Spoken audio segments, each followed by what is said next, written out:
você pegou, como governador, uma das fases... Acho que é difícil ter uma fase tão difícil quanto essa, né? Porque não sei se a gente vai ter outra pandemia em 100 anos. Então você virou governador e pegou uma pandemia. Então pegou um desafio grande aí, né? E você teve que tomar decisões difíceis. Você foi muito criticado por decisões. E qualquer decisão que você tomasse ia ser criticado. De um lado ou de outro. Ou de outro, né? Verdade. Mas é um dilema. São aquelas situações que você imagina, você não queria ter que tomar. Fala, puta, que decisão de merda que eu tenho que fazer, sabe?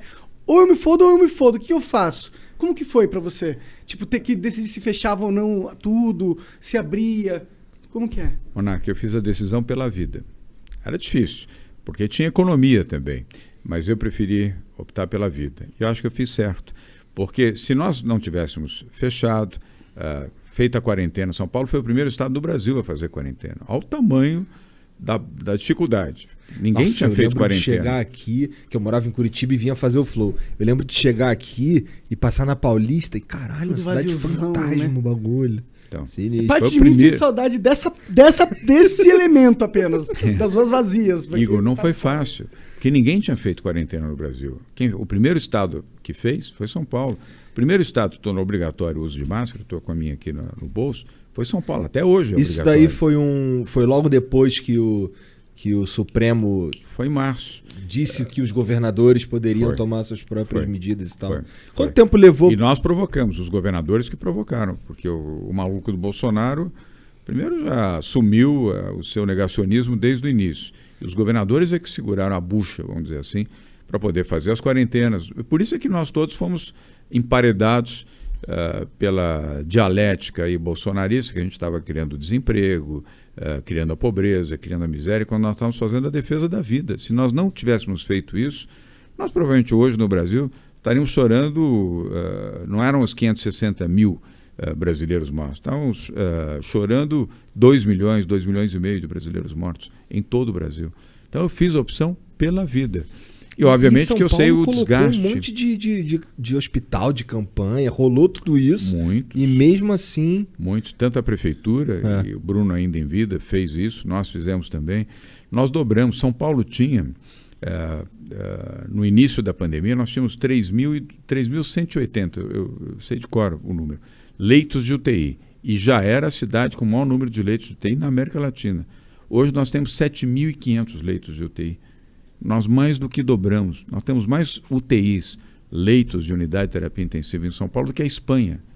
Caralho, porque toda a Espanha legal. Nós temos aqui. Então, investimento. São Paulo é tipo do tamanho da Espanha. É mesmo. E a população é equivalente. É equivalente? 46 milhões. Você acertou. A dificuldade não é... A dificuldade talvez seja mais ter uma equipe para gerir, para atuar nessas UTIs. Isso foi um troço que eu aprendi também. Bem lembrado. Porque eu ficava, porra... Caraca, 1 ano de pandemia ainda não deu tempo de construir UTI. O cara, não, cara, construir dá. O problema é que tem que ter os profissionais para trabalhar. Isso, e bem lembrado. Aí nós tivemos que fazer um esforço enorme junto com o Hospital das Clínicas. Tomei um esporro na internet. A internet me deu um esporro. Eu fiquei, beleza, aprendi agora. Não, e está correto isso, porque num leito, em torno de um leito de UTI, são 6 profissionais médicos. Para cada leito de UTI, 6 intensivistas, fisioterapeutas e os médicos. E enfermeiros, são 6. Você precisa 2 enfermeiras, 2 médicos e 2 intensivistas, que são os fisioterapeutas. Cada leito de UTI. Você imagina, nós saímos de 3.200 para 7.500, a quantidade de gente que nós tivemos que contratar rapidamente para poder viabilizar. Por sorte tinham, e as universidades também nos ajudaram muito, os hospitais, houve um esforço coletivo dessa linha de frente. Aliás, parabéns a médicos, enfermeiros, paramédicos. Essa linha de frente são os heróis do Brasil. Igor e Monarca, nós temos que cumprimentar essa gente, porque esses entregaram a vida para proteger vidas. E muitos se foram. Muitos se foram, perderam a vida. Mas você não acha que teve algumas situações onde parecia que o governo não sabia o que estava fazendo, no sentido de, tipo, fecha. Aí depois, opa, abre. Aí depois, não. Vamos fazer o seguinte, vamos deixar só o transporte público, não pode sair com o carro na rua. Aí pega e lota o transporte público de gente aglomerando, tá ligado? Muitas decisões que você fala assim, eu acho que eles estão tendo dificuldades em acertar ali qual que é o caminho, tá ligado? Monarca, você tem razão. Quando foi a última pandemia que você se lembra? Da gripe espanhola. Em que ano foi? 1908. Estudou, mané. Caralho. Tem os meus dados.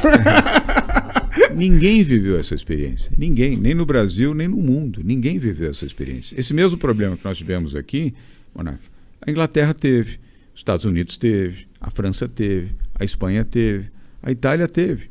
Você lembra o que aconteceu na Itália? O abre e fecha, também aconteceu lá. Aconteceu na Espanha, aconteceu em Portugal, aconteceu na Inglaterra, na Alemanha, no mundo inteiro. Ninguém tinha experiência. E ninguém conhecia esse vírus também. Quem poderia imaginar que ia ter segunda onda da Covid? É um desafio nunca no início antes da Covid, enfrentado. ninguém imaginava. Ninguém conhecia o vírus, nada, nem detalhes. E nem tampouco de vacina, não tinha remédio, não tinha nada. Então, você tinha que tomar como uma referência a ciência. E isso nós acertamos. Porque ao invés de eu ficar chutando, ou colocando ideologia, ou o que eu penso, ou deixo de pensar, eu fiz já no primeiro dia, o primeiro caso de Covid no Brasil foi em São Paulo. Foi um empresário que foi para Milão, chegou logo depois do carnaval, ou durante o carnaval, e no dia 28 de fevereiro foi testado positivo no Hospital Albert Einstein. Eu recebi essa informação às 10h30 da manhã. A primeira pessoa testada positiva. Já tinha Covid na Europa, tinha Covid na China e estava começando a Covid nos Estados Unidos. 28 de fevereiro, quarta-feira de cinzas.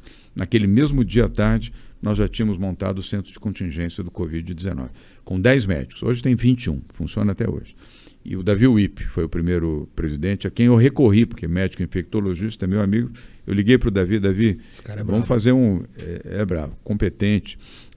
Eu liguei, Davi, vamos fazer um comitê, eu preciso de orientação para lidar com isso, porque se teve o primeiro, estou vendo o que aconteceu na Espanha, na Itália, Portugal, vai expandir isso aqui. E ele falou, vai expandir. E aí montamos o centro de contingência. E desde o início, Monarca, nós seguimos a orientação desses médicos, desses especialistas. Graças a Deus.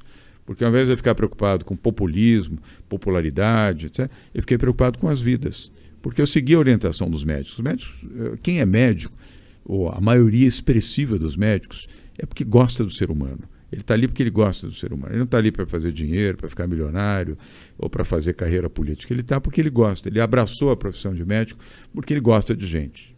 99% dos médicos gostam. Sim. É que o que eu senti, isso é uma crítica que, vale para São Paulo, mas vale para o Brasil inteiro, né? O mundo todo, tal. É verdade. Eu sentia que, às vezes, os governos eles sentiam a necessidade de demonstrar que estavam cuidando do assunto, fazendo algo, tá ligado? Mas eles não sabiam como cuidar, tá ligado? E parece que às vezes queria tapar o sol com a peneira, tipo, não saia de casa, mas tem um cara que precisa sair de casa. Aí você faz uma lei que dificulta ele sair de casa, porque você fala, não pode sair de casa, só que ele precisa trabalhar para comer. Aí você tem o Estado brigando com a realidade, de certa forma, sabe? Foi o que eu senti. Tipo, eu sei que tinha que fechar, tem que ter o lockdown quando o negócio está indo muito forte, as UTIs estão lotando e tal, mas às vezes não tem como lutar contra a própria realidade que se põe aí à frente de você. Foi o maior desastre da humanidade. Depois da Segunda Guerra Mundial e do Holocausto, foi o maior desastre da humanidade. 216 países do mundo viveram isso. Não foi só o Brasil. 216 países do mundo viveram isso. Economias dilaceradas. Nós perdemos mais de 2,5 milhões de pessoas que perderam a vida. Só uma situação mais trágica do que essa, o Holocausto, na Segunda Guerra Mundial, o assassinato de 6 milhões de judeus.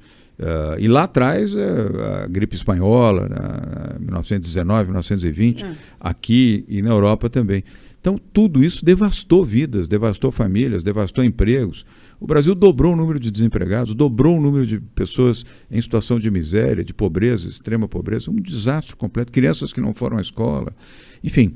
Mas tudo isso foi fruto da pandemia, né? Fruto da Covid, não foi de uma decisão do governador ou do prefeito, foi uma circunstância triste, dura, difícil, e graças a Deus, deixa eu bater aqui, estamos superando.